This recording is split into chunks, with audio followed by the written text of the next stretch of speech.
Hi hello. మనం ఈ క్లాస్లో భాజనీయత సూత్రాల గురించి చెప్పుకుందాం. వాటిని ఇంగ్లీష్లో డివిజిబుల్ రూల్స్ అంటాం. ఓకేనా? ఏం చెప్పుకుందాం ఈ క్లాస్లో? డివిజిబుల్ రూల్స్ అంటే భాజనీయత సూత్రాలు చెప్పుకుందాం.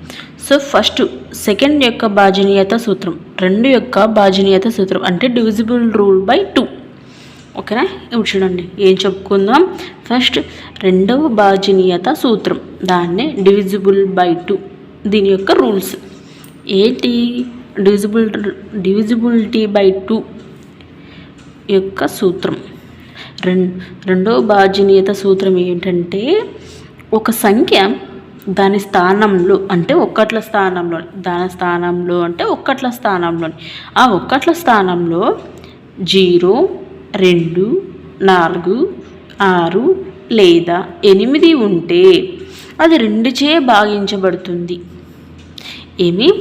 ఒక సంఖ్య దాని స్థానంలో అంటే ఒక్కట్ల స్థానంలో 0 కానీ 2 కానీ 4 కానీ 6 కానీ లేదా 8 కానీ ఉంటే అది 2చే భాగించబడుతుంది. ఇది 2వ భాజనీయత యొక్క సూత్రం. ఓకేనా? ఇదేంటి? 2వ భాజనీయత సూత్రం అంటే డివిజిబుల్ బై 2 యొక్క రూల్. దాన్ని ఇంగ్లీష్లో చూడండి. A number is divisible by 2 if it has any of the digits 0, 2, 4, 6 or 8 in its ones place. ఏంటి ఇంగ్లీష్లో ఏం చెప్పుకుంటామంటే డివిజిబిలిటీ రూల్.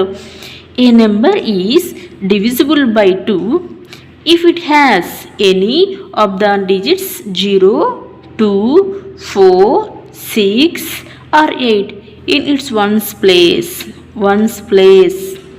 ఓకే, ఇది డివిజిబిలిటీ బై 2 డివిజిబిలిటీ రూల్స్ యొక్క 2వ యొక్క భాజనీయత సూత్రం యొక్క నియమం ఇది. ఓకే, మీకు ఇప్పుడు చూడండి ఎగ్జాంపుల్స్ చూస్తే అర్థమవుతుంది. చూడండి 2410 యొక్క అది 2చే భాగించబడుతుందో లేదా అంటే 2వ భాజనీయత సూత్రం వర్తింపు అవుతుందా లేదా చూడండి. ఇప్పుడు 2410 డివైడెడ్ బై 2 ఎగ్జాక్ట్గా డివిజిబుల్ అయిందా? 125 పర్ఫెక్ట్గా 2చే భాగించబడింది. ఎందుకు? ఒకట్ల స్థానంలో 0 ఉంది అంటే ఇది ఫస్ట్ కండిషన్ సాటిస్ఫై అయింది. సెకండ్ ఏమి? 4356 దాన్ని బై 2 చేద్దాం అంటే 4356 డివైడెడ్ బై 2 2చే ఎగ్జాక్ట్గా డివిజిబుల్ అయిందా అంటే 2చే ఖచ్చితంగా భాగించబడిందా అంటే ఇక్కడ ఒకట్ల స్థానంలో 6 ఉంది అంటే 2చే భాగించబడింది. నెక్స్ట్ 2972 2972 దాన్ని 2చే భాగిస్తే ఎగ్జాక్ట్గా అంటే ఖచ్చితంగా భాగించబడిందా అంటే ఒక్కట్ల స్థానంలో 2 ఉంది. ఇక్కడ గమనించండి, ఒక్కట్ల స్థానంలో ఏమి ఉంటే మనం 2చే భాగించబడుతుంది అని మనం పైన చెప్పిన నిర్వచనం ప్రకారం ఎగ్జాంపుల్ చెప్తున్నాం. ఇది చూడండి మరొక ఎగ్జాంపుల్ 5974 5974. ఇది చూడండి 2చే భాగించబడిందా? ఖచ్చితంగా భాగించబడింది. ఒకట్ల స్థానంలో ఏముంది? మనకు 4 ఉంది. అదేవిధంగా ఇంకో నెంబర్ తీసుకోండి 1358 2చే ఎగ్జాక్ట్గా అంటే 2చే ఖచ్చితంగా భాగించబడిందా? భాగించబడింది. ఇక్కడ ఒకట్ల స్థానంలో ఏంది ఇచ్చినటువంటి సంఖ్యలో 8. ఇప్పుడు మీరు తీసుకున్న ఈ ఉదాహరణ అన్నింటిలో కూడా ఒక్కట్ల స్థానంలో గమనించండి. ఈ సంఖ్యలో 0 ఉంది, ఈ సంఖ్యలో 6 ఉంది, ఈ సంఖ్యలో 2 ఉంది, ఈ సంఖ్యలో 4 ఉంది, ఈ సంఖ్యలో అంటే ఒకట్ల స్థానంలో 0 కానీ 6 కానీ 2 కానీ 4 కానీ 8 కానీ ఉంటే అవి ఖచ్చితంగా 2చే భాగించబడతాయి. అంటే వన్స్ ప్లేస్లో 0, 2, 4, 6, 8 ఉంటే ఎగ్జాక్ట్గా 2తో డివిజిబుల్ అవుతాయి. ఇది సెకండ్ యొక్క డివిజిబిలిటీ రూల్ అంటే 2వ భాజనీయత సూత్రం. మోసారి నిర్వచనం చూసుకోండి.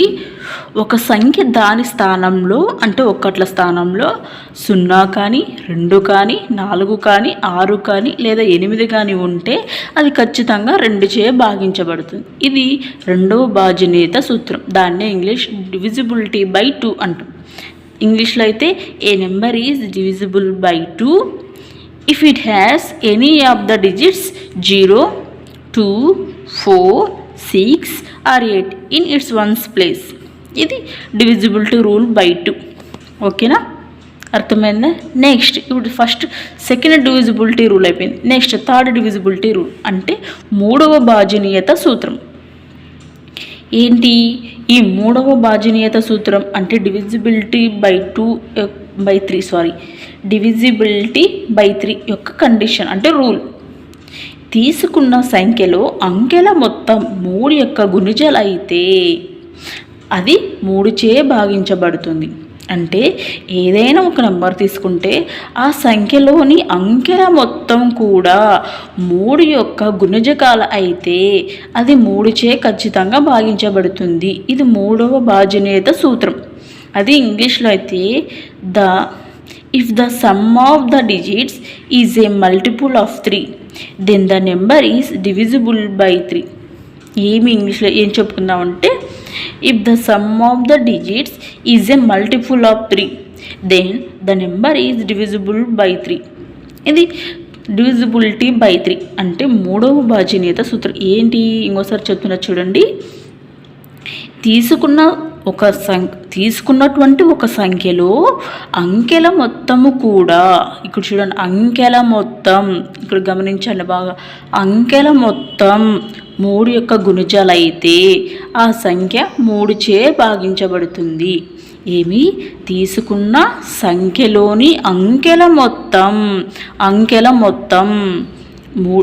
మొత్తం కూడా 3 యొక్క గుణిజాలైతే అది ఖచ్చితంగా 3 చే భాగించబడుతుంది. ఇది మూడవ భాజనీయత సూత్రం, డివిజిబిలిటీ బై 3 దాని యొక్క రూల్. ఓకేనా, ఎగ్జాంపుల్స్ చూస్తే మీకు అర్థమవుతుంది. చూడండి, ఇప్పుడు చూడండి, ఒక సంఖ్య అంటే 21 అనే ఒక సంఖ్యను తీసుకుందాం. దాన్ని మొత్తం ఎలా చేస్తాం? 2 + 1 3 అయిందా? అంటే 2 + 1 3 అయింది. ఈ 3 అనేది 3 యొక్క గుణజమే కదా. 3 1 3. అదే 36 తీసుకున్నాం అనుకో, 36 తీసుకున్నాం అనుకో, దాన్ని మొత్తం ఏమవుతుంది? 3 + 6 దట్ ఈక్వల్ టు 9. అంటే 36ని 3 + 6 9. ఈ 9 అనేది 3 యొక్క గుణజకమే కదా. ఈ 9 అనేది 3 యొక్క మల్టిపులే కదా. నెక్స్ట్ 54 తీసుకుందాం. 54 కూడా 5 + 4 9 అయింది. ఈ 9 అనేది కూడా 3 యొక్క మల్టిపుల్ అంటే 3 యొక్క గుణిజకమే. మళ్ళీ ఇంకో ట్రిపుల్ డిజిట్ తీసుకుందాం. 219 అప్పుడు 2 + 1 + 9 మొత్తం 12. ఈ 12 అనేది కూడా 3 యొక్క మల్టిపులే అంటే 3 యొక్క గుణిజకమే. ఇప్పుడు మీకు అర్థమైందా ఈ డివిజిబిలిటీ రూల్ బై 3? ఏం చెప్పుకున్నాం? తీసుకున్న సంఖ్యలో అంకెల మొత్తం కూడా 3 యొక్క గుణజకాలు అయితే అది 3 చే భాగించబడుతుంది అని అర్థం. ఓకేనా, ఇది డివిజిబిలిటీ రూల్ బై 3. అర్థమైందనుకుంటా. ఏం చెప్పాము ఈ క్లాస్లో? డివిజిబుల్ రూల్ 2, డివిజిబుల్ రూల్ 3 అంటే రెండవ భాజనీయత సూత్రం మరియు మూడవ భాజనీయత సూత్రం. ఒకసారి చూసుకోండి. రెండవ భాజనీయత సూత్రం ఇది. ఒక సంఖ్య దాని స్థానంలో అంటే ఒకట్ల స్థానంలో 0, 2, 4, 6 లేదా 8 ఉంటే అది 2 చే భాగించబడుతుంది. ఇది రెండవ భాజనీయత సూత్రం. దాని యొక్క ఉదాహరణలు, దాని ఇంగ్లీష్లో డెఫినేషన్. నెక్స్ట్ మూడవ భాజనీయత సూత్రం ఏంటి? తీసుకున్న సంఖ్యలో అంకెల మొత్తం 3 యొక్క గుణజకాలైతే అది 3 చే భాగించబడుతుంది. ఇది మూడవ భాజనీయత సూత్రం అంటే డివిజిబుల్ రూల్ 3. దాని ఇంగ్లీష్లో డెఫినేషన్, ఎగ్జాంపుల్స్.